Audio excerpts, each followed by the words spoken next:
What's up, guys? This is Danny Hafelman. I am the host of the Good in Today podcast, a place where I believe that no matter what's going on in your day, there is some good in it. Today, I had the privilege of talking with Mitch Hancock.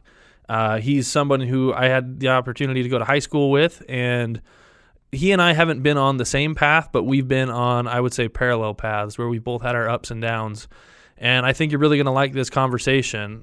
We went into, what pushed him into some low times to the point where he had a gun loaded, and then what are the things that he did to bring himself out of it. And we talked about balance as a husband and a father, and how, does that balance exist? Are there seasons in our lives? And then also, what are some of the real steps that he took to get him to where he is now? And what are some things that you can really take? So I hope you guys enjoy this conversation with Mitchell Hancock. Well, Mitch, I appreciate you being on the call with me. Basically, I just wanted to say you're someone who I've always kind of looked up to since high school, because you've been someone who has been more of a public voice, for lack of better terms. And you've put yourself out there in different situations, and you've been kind of open about things that I never knew, and at the time, probably never would have guessed about you. And Mitch, for those that don't know, he's a director of marketing at two different companies right now. He's a man of many hats. He's a father. He's a husband. And someone who, though I don't know if we've ever hung out outside of bonfires back in high school, I've always just considered a friend and a mentor, an example, someone I've always looked up to. So, Mitch, do you have anything you want to add as far as your kind of intro and let people know a little bit more who you are? Oh man, and thank you. Thanks for the kind words. I appreciate that, and feel the same way. You've always been a stand-up dude, and we do need to hang out more, because it's been a decade plus. So one of these days when we're in the same neck of the woods, we gotta get together.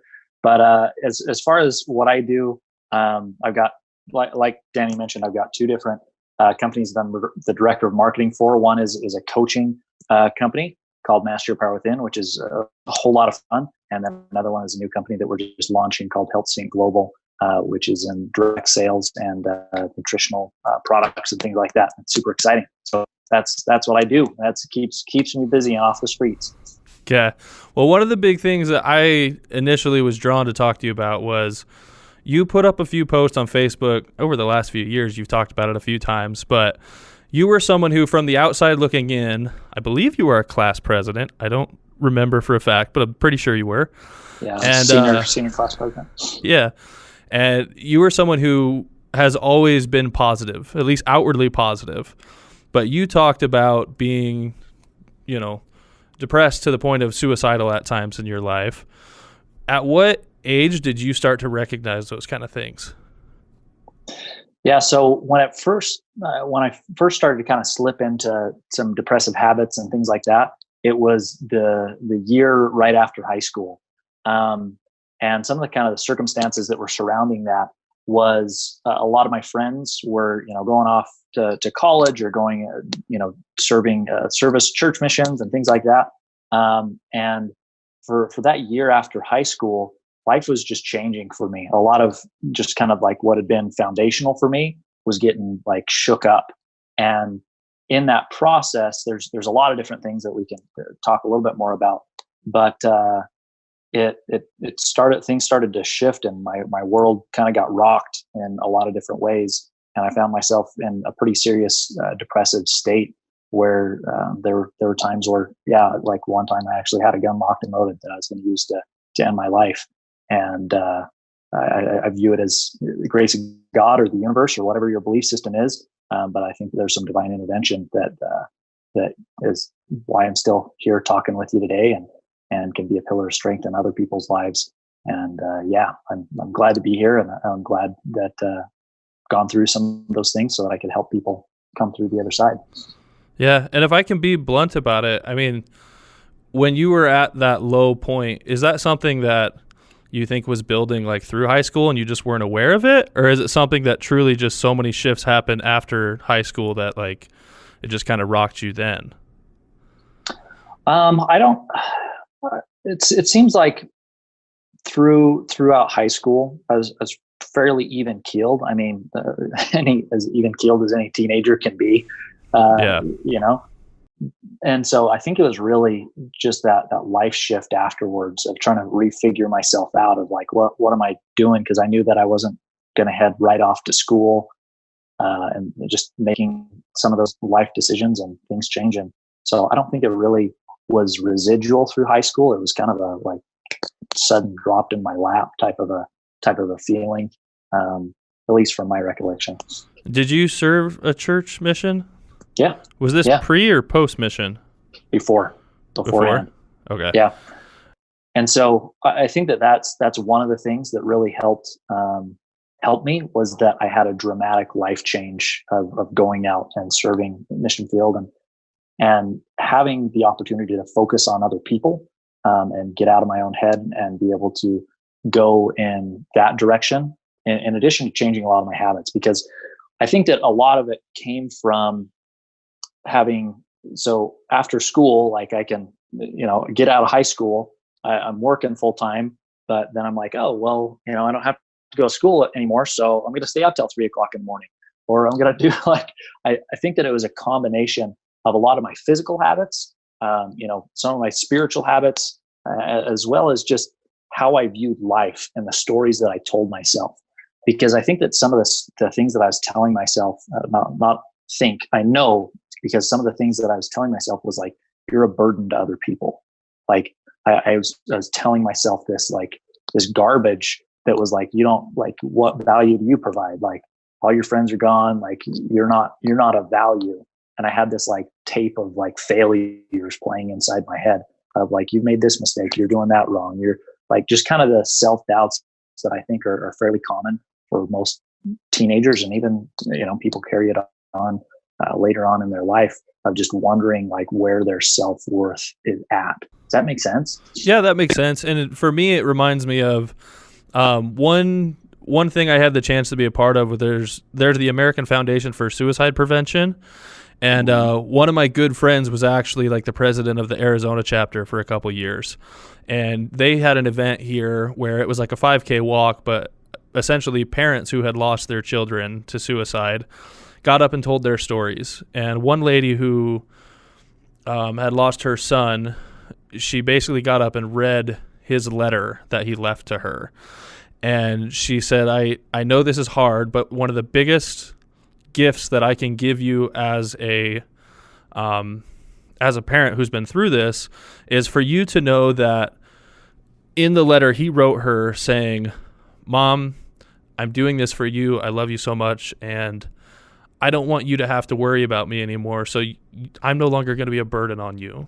So when you said a burden, it made me think of that. And it was just one of those where I know I've had similar feelings, in the last 5 years when I've gone through my stuff, where even though I know I'm the best husband for my wife, I'm the best father for my kids, like objectively I can look at that now, doesn't mean like the feelings inside always have felt that way.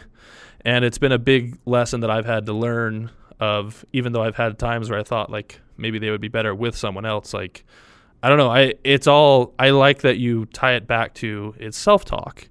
And it's the story that you tell yourself, because I've had multiple examples in my life where that's just, I don't know, that's come around very strong for me. In terms of, you said you started to change little habits and things like that. I wanted to ask you about kind of where you learned those habits. Like, were you someone who was into personal development and coaching for the younger portion of your life, or was that something you found around this time or later? No, I wasn't into personal development at that time. So I think that where it came from, I'll circle back to your question, but some thoughts came to mind while you're talking, is that I think so much of when people get stuck in like depressive cycles and things like that, there's certainly the people, and I don't want to demean, there's some people who there's a chemical imbalance that's taking place, and you need medication to remedy that. Like there's no arguing about that. I always chuckle at the people that are like, oh yeah, just like, chirk up, bud. Like, keep your chin up. Like, like, dude, like, no, that's not, that may help to a minute degree, but there's times where there's like a chemical thing that's going on here that we need to address. But even in those type of situations, there are things that are non-medical things that you can do, that when it comes to your mindset, when it comes to how you approach life, how you think about your decisions, how you view your identity. And that's one thing that was a fundamental lack that I had at that time in my life, was how I viewed me, what my identity was. And I think where I really started to spiral down is when I admitted to myself of like, I am a depressed person. Like I took that on as an identity. And I think that you've talked about that in some of your previous podcasts of like, Alcoholics Anonymous, of people saying like, I'm an addict, and they give themselves that label. And I disagree with that mentality, kind of like what you brought up, because I don't think that that's a healthy approach. I don't think that that's something that someone should identify with. I would rather say something like, I am struggling with, or I am dealing with these things, but you don't bring that into your core being. Like who I am, I consciously had to choose who I am. I think of some of the stuff that Tony Robbins, and I won't use quite as colorful of language as he does, but like he said, like I have to sculpt this Tony Robbins guy. Like I had to mold him and create him. And that's how I feel about identity. And at that time in my life, I didn't get that. I didn't understand that. And so where I feel like things really took a nosedive was when I was saying, I kind of rolled over and I'm a depressed person. That's just accepted that as reality. And so much of life is when you've heard the Henry Ford quote of whether you think you can or whether you think you can't, you're right. Like that's kind of where that came from. Does that make sense? Yeah, I appreciate that a lot. And I think it's something that I think about more and more. And like I've told the story, I think on the podcast, I'm not going to tell it again, but essentially where I was telling a friend a story, and then he was like, hey, you sound like you've said that story.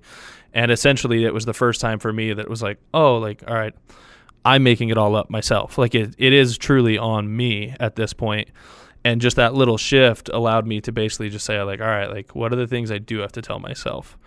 And when you talk about self-talk, are you someone who believes in affirmations and journaling and like all those kinds of things to like really beat it into your head? Or like, how do you approach that?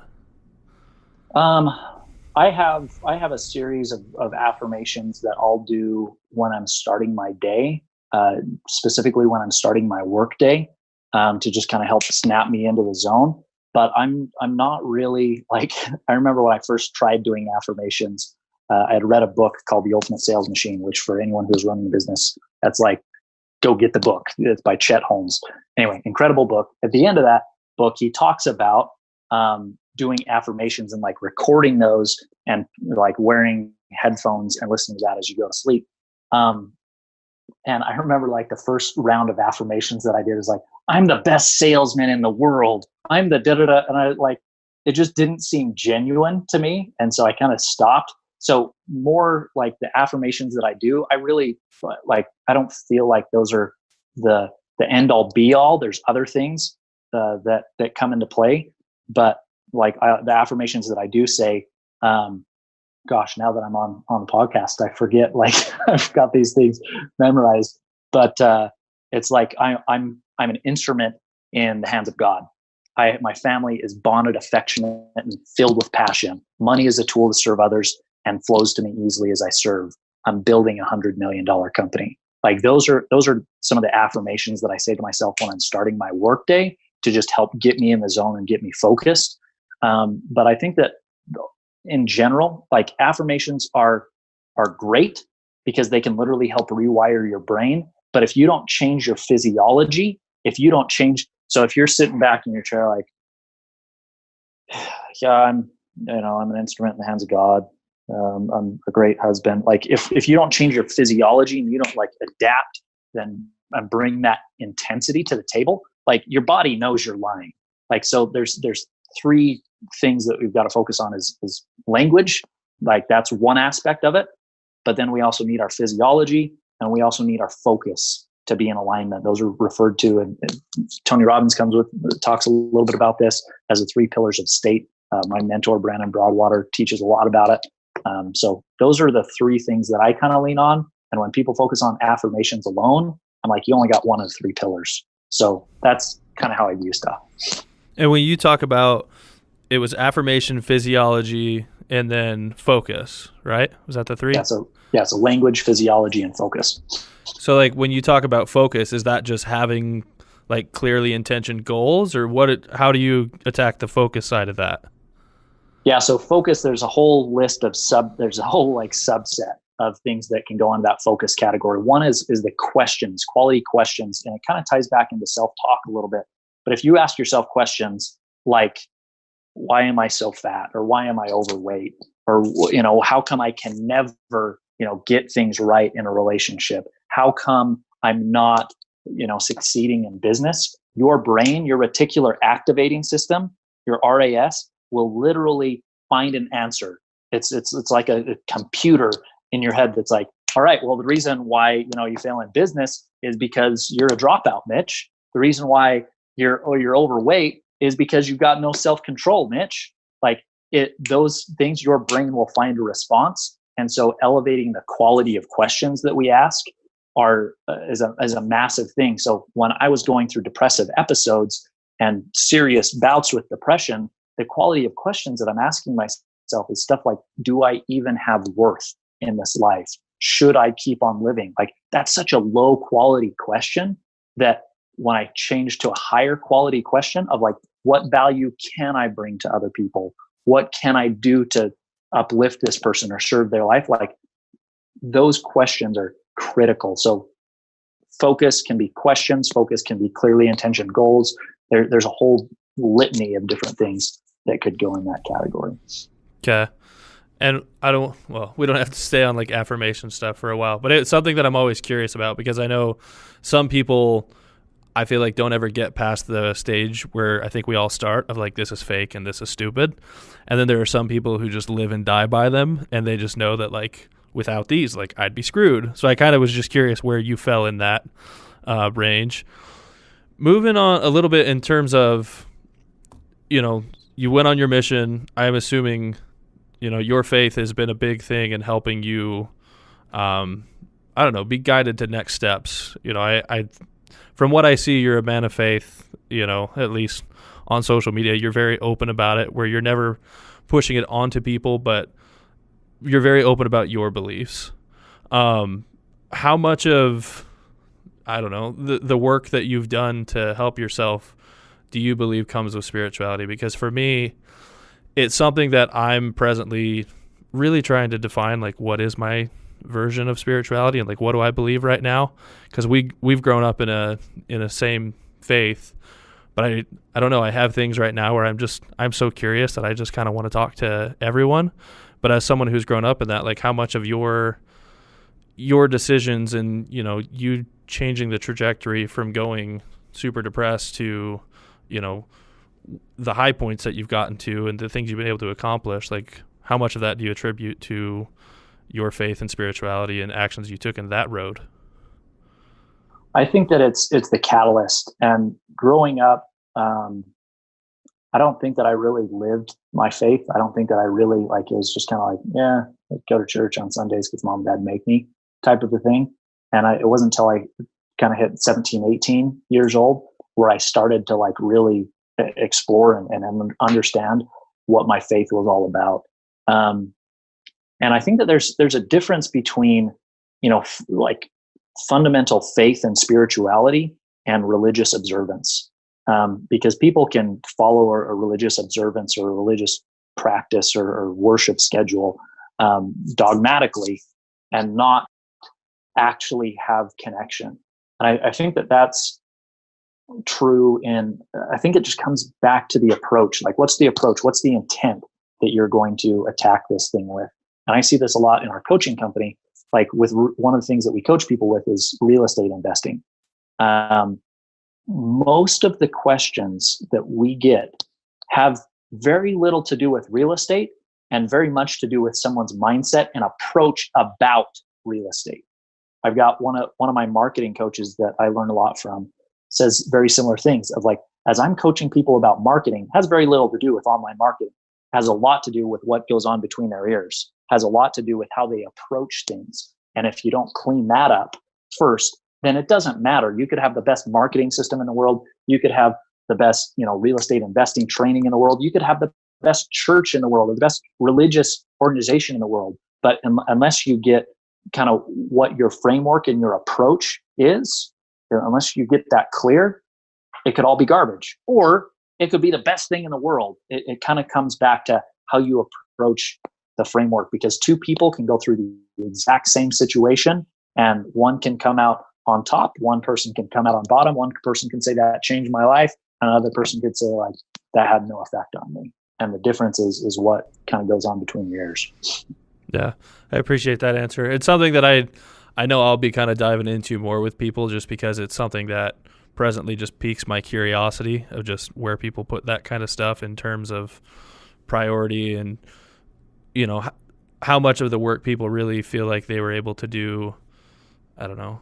I hate to say like themselves versus like with the help of, because I think that's all a perspective thing, really. But it's just something that I was thinking about. So I appreciate you being open about it. Yeah, and I guess I didn't really answer your actual question, which I apologize. You may have to rein me in from some of the rabbit trails, but I would attribute that as the starting place and the guiding.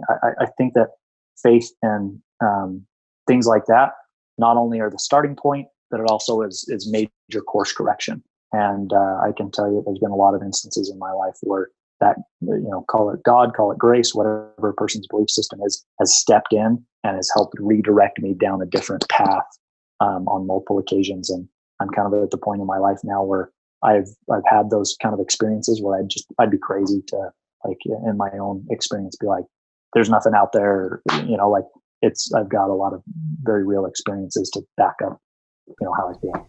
For sure. And I think that's kind of, I have similar thoughts, but I also know like I'm kind of charting in an uncharted territory for myself personally.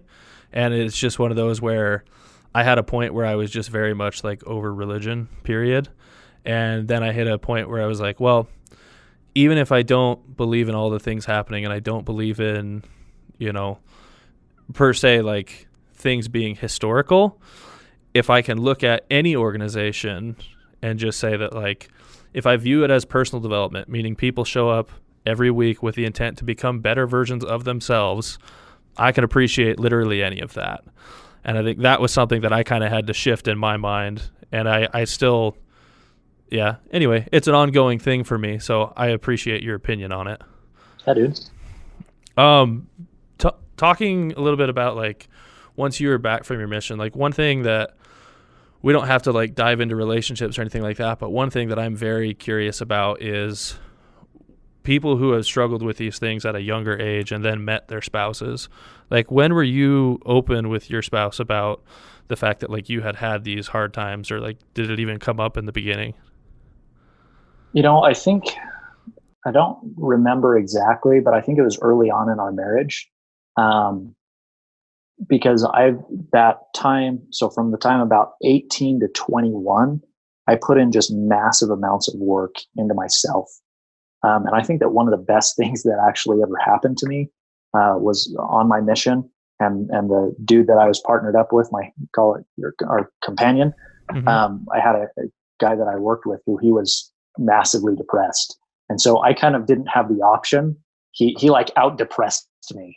And so like I didn't have the option to be the depressed dude. Like I had to step it up.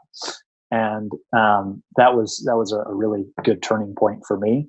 And so I put in so much work, and I realized over the course of my mission, those 3 or 4 years before I got married, was that depression, that I could control a lot of aspects of it, maybe not control 100% of it, but that I could control a lot of aspects, and that it was likely always going to be kind of a silent companion. And I could use that as fuel, and I could use that as motivation to like be like, I'm not going to roll over and give into it. I'm going to, I'm going to fight it, and I'm going to use that as fuel. But also I think it opened a lot of doors to being able to relate to people. Because there's times where I've been able to have conversations with people and pull them out of a freaking nosedive, because I've been there too. And I think that when it came out with my wife was in one of those tough situations where, we were just hitting the roadblocks of life, and we just found ourselves in a rough situation. I think that my wife had recently been in a job transition from one job to another, and we were just talking about hard things, and that's when it came up. And she had seen me at my best, and she had also seen me at probably not quite at my worst, because I feel like that was when I was 18 years old, a few years before I met her. And so she knew, like, okay, so he's struggled with that, but I see where he's at now, sort of thing. So it wasn't like a scary skeleton in the closet too much. Well, one thing that I don't know, there's a theme that always kind of follows, and you kind of mentioned it earlier when we were talking about it, and then like even in this story, like having the companion who was, more depressed at that point. I think one thing that seriously helps all of us is every time we're feeling bad about ourselves, if we go help someone else through the same thing, magically we just feel better too. And I think that's a very legitimate reason behind me even wanting to put out conversations like this, is it's the things that I know I've struggled with. I know I have a better ability to communicate with people who are in those places than literally anyone. And that's kind of what you just said. But it's one of those where I'm a big believer in, because I've been through different struggles, I almost feel that it's an obligation to, when you see other people in those positions, make sure you step up, make sure you are, at least let them know that they're not alone and that you're open to a conversation if they ever want it. You don't have to force it, but just letting people know, like, hey, if you ever need to talk, like, cool, like I'm here for you. Do you view it as like an obligation with where you've been?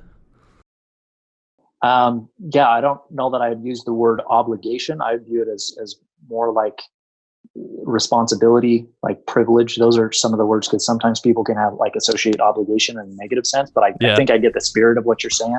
I like responsibility. Yeah.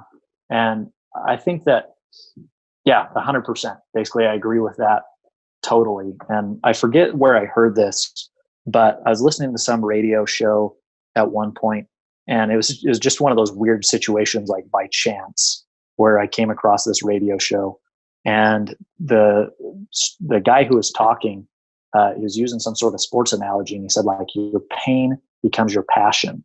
And I thought about that, and I was like, you know what, that's really true. Some of the areas that have been most difficult for me, as I work to overcome them, those are areas that I'm so passionate about. Those are areas where I can help people at some of the highest levels, that because I've been to the darkest and lowest places mentally, I can help lift people out of those times. And I think that that it's really, I think, where some of the divine plan comes into play, is that we're given some of these challenges so that we can navigate through them and then turn around and lend a helping hand to the person who's maybe still going through those challenges. For sure. And that reminds me of your quote you thought of, made me think of a quote that I always learned. And it was just, your mess is your message. And when you're just not shy about it and you're open about it, it has the ability to just help people in that same regard. In terms of, I want to make sure people who are, I don't know, going through hard times with their spouse, like for Brianne and I, we've had times in our marriage where I don't think any of us ever wanted to not be together, but we had times where we questioned if we were gonna make it through some things. And that was really, I don't know, anyone who's been through those kinds of things, like my short and simple is just like, no, you're not alone. And my advice is like, over communicate on those kinds of things. And Brianne and I have had to learn different ways to be open about things like that. And I would just ask you, different times that you've been through just any kind of challenges with your spouse, like what are ways that you've helped keep your communication open so that you can at least stay strong and know that, like, hey, we're still good, like we're still us? Yeah, that's a good question. There's been certain situations where I've totally just screwed up on the communication thing, where it's kind of like the first time that we watched the Greatest Showman movie, my wife was like, "Oh, that hits close to home." Like, that one killed me, like, by the way. Yeah, I know exactly what you're talking about. So it's like, Yeah, that one hit close to home of the, like he's going out and, trying to take over the world with his, venture and like all the while neglecting his wife, and the whole From Now On song has a special meaning for us. Just because Same. there's been the time where, I've been out there, chasing a lot of the material things of life, which there's nothing wrong with that. But I did so to the exclusion of bringing my wife along with me, bringing, having family at the forefront. And that's actually one of the main reasons why I ended up exiting an industry where I had put blood, sweat, and tears into a financial services business that I had built up to be successful. And that was the primary reason why I got out of that industry, because I knew that it was going to require me to put another 5 to 7 years in of the same, crazy work hours. And I was like, well, do I want to end up divorced, or, do I want to have this financial services agency? And it became pretty clear that I love my family more than that. I can build businesses in other arenas. But so I don't know. Does that answer your question? Yeah. I mean, I don't know if you actually said like things you did to communicate, but I like. Oh, good. I'll go there. Thanks, man. So things that I did was like actually communicating with my wife with what her goals are. Because there's a few times where I made some like significant financial and business decisions without consulting my wife at all. And I was just like, she hasn't read the books that I've read. She doesn't have the business experience that I have. Like it was a total arrogant thing for me to do, where I just didn't even bring her along. And she actually had some of the wisest, like one of the situations in particular, I was considering investing in with a business partner on a venture. And I didn't tell her until like the day before. And this is significant, like 50 grand. And she like, I finally was like, okay, I guess I'll tell you. And like her wisdom behind that, like once I actually like fessed up and like, yeah, here's what I'm doing. She's like, whether this goes well or goes not well, which it did not go well.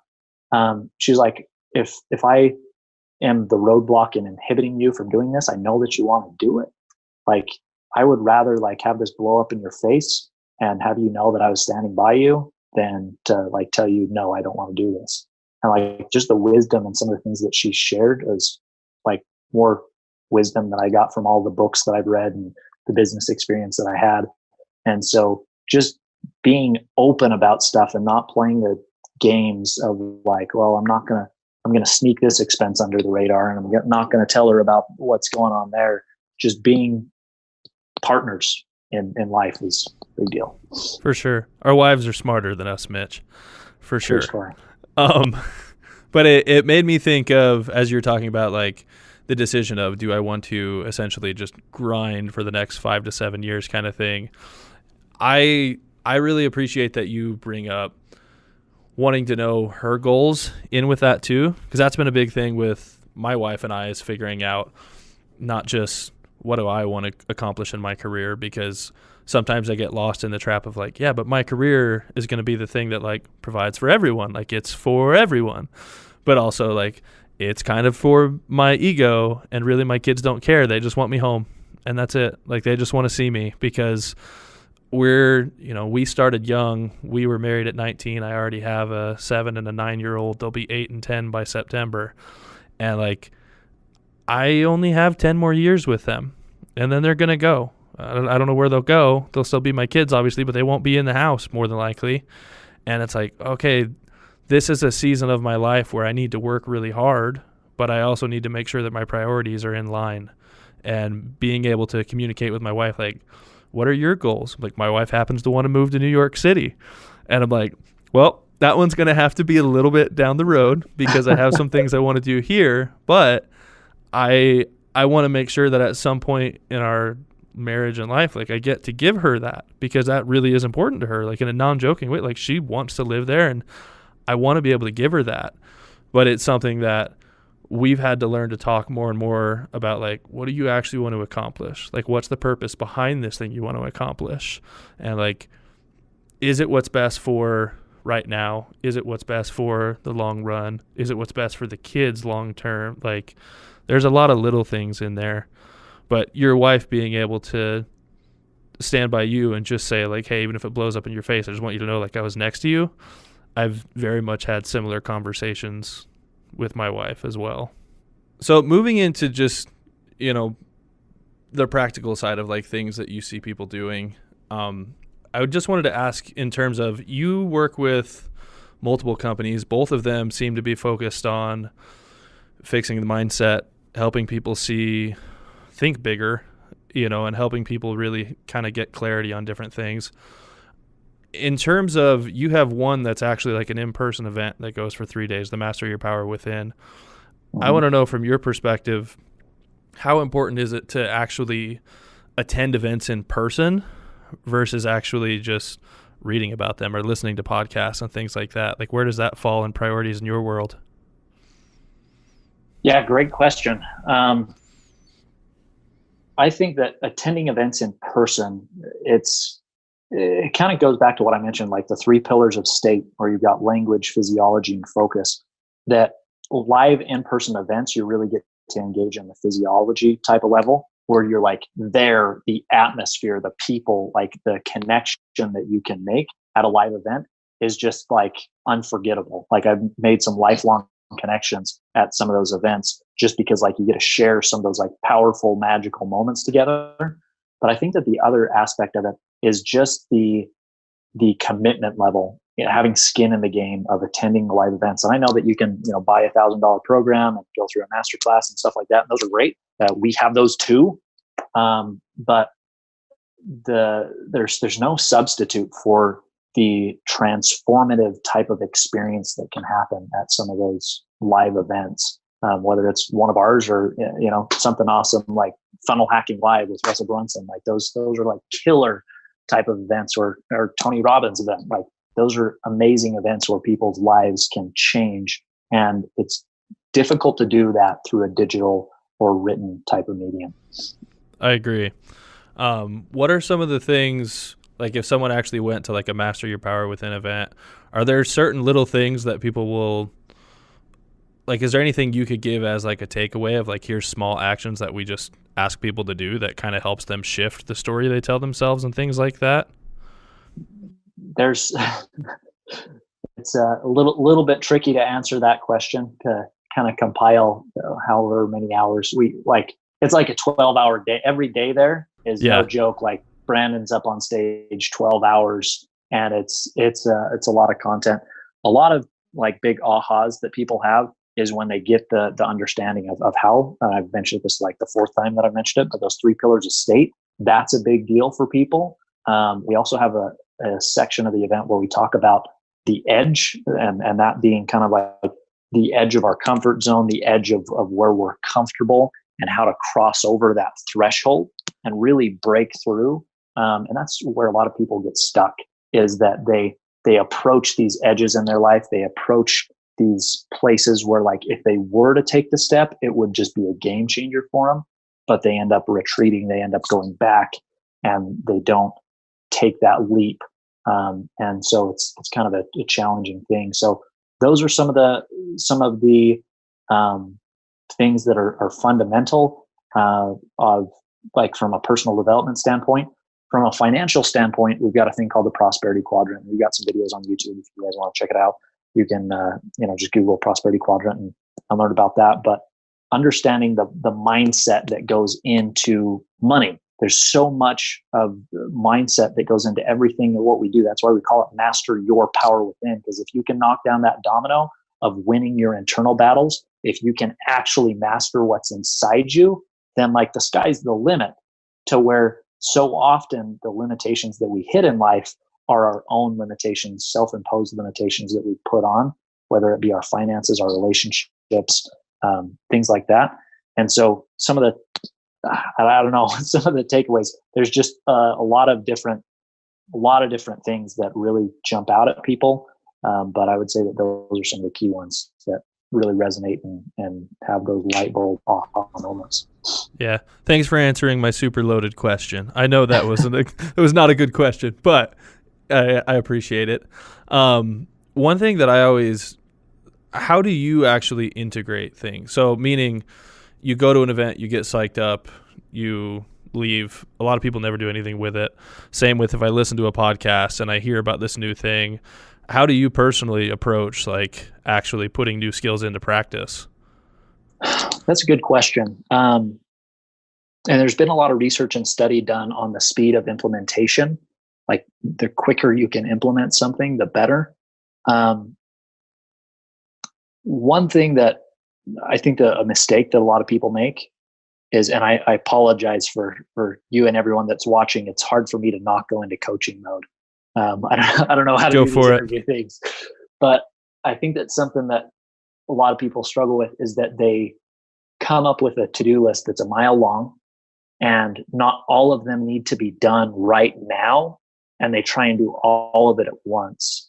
And so I'm a big believer in taking like, what is it that I need right now, and like putting that one thing in front of me, and then like the next thing, and layering those type of things, and just kind of like laying out a schedule of what am I going to work on. Okay, first I'm going to work on that, and then I'm going to work on that. And just like, there's no real secret sauce to it. It's just like getting it on your calendar, getting it into whatever system you use to run your life. If it's Trello, if it's, whatever it is, like getting it into whatever your system is. Half the time, like all this stuff just stays in a notebook that someone has, and they never go back to it. They never reference it. They never take time to master it. And so I'm not so worried about learning a whole bunch of new things as I am about mastering some of the stuff that I already know. For sure. And that was the ballpark I was thinking of, just how important that was to you, and like, is there a speed that makes the most sense, like that kind of thing.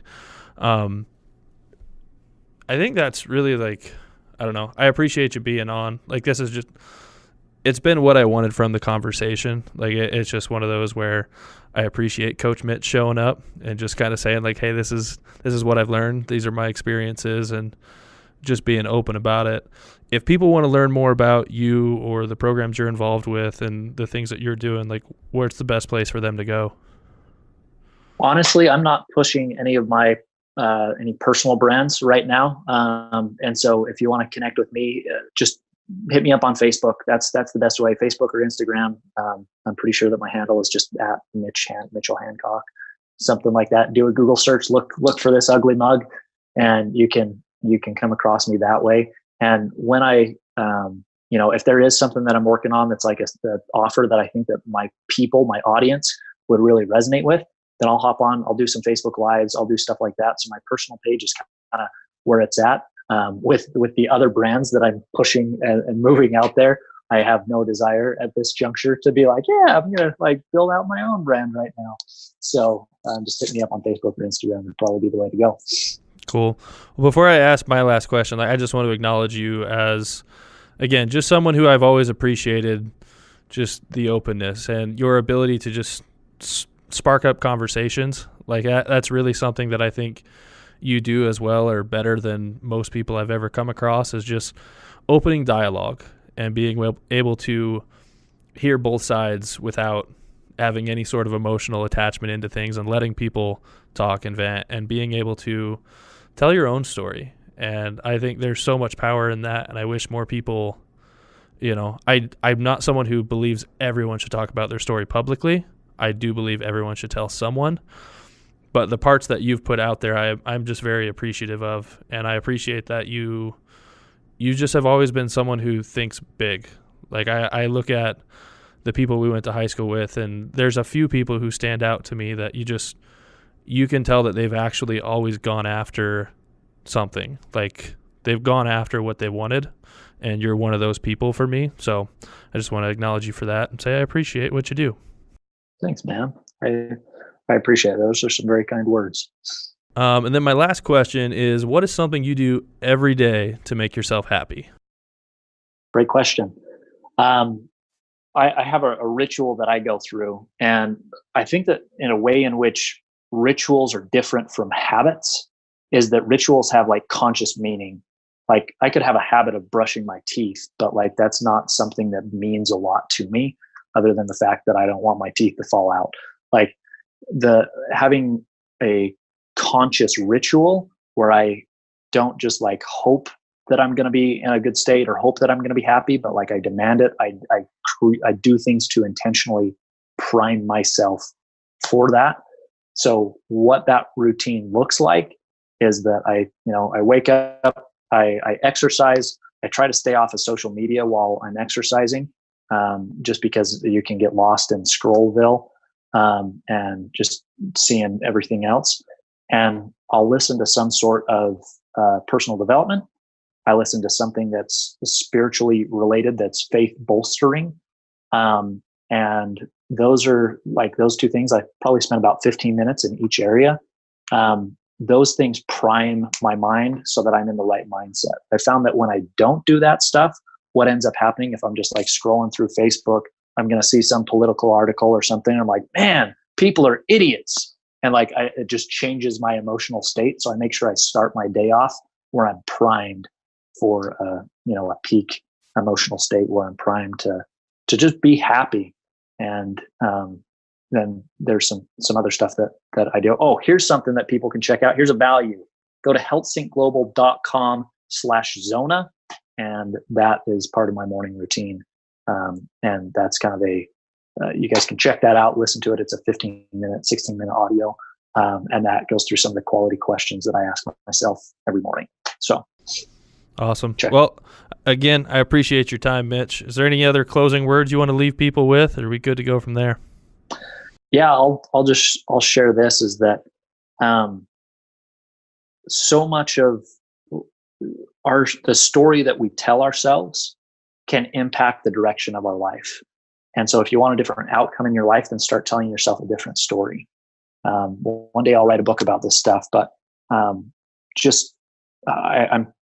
very passionate about people living their life and being happy, whatever that version looks like for them. And that if more people were to, tell themselves the best story, if they were to master that power within, like we've talked about, I really believe that the world would change for the better. So whatever you're struggling with, that if you can take responsibility for where you're at, see things for how they are, not worse than how they are, see things for what they're at, and don't be married to being right. I think that people struggle, like they're so desperate to be right that they will not look at the truth of a situation, be that in a relationship or in their life or in their health and fitness, whatever. Like, don't be married to you being right. That's your ego speaking. And if you can adopt that mentality of like, I'm going to figure out what the market wants, I'm going to figure out what life has to offer, and who, like the great teachers of this life, I'm going to put more weight in being open and learning rather than confirming my own dogmatic beliefs. I think that can be really helpful for a lot of people. So that's my 2 cents. Well said, sir. Well, we will end it on that. For everybody else, make sure to check Mitch out. You won't be sorry about it. He's a good dude, and he puts out a lot of really good content. So we'll end it on that. Thanks, guys.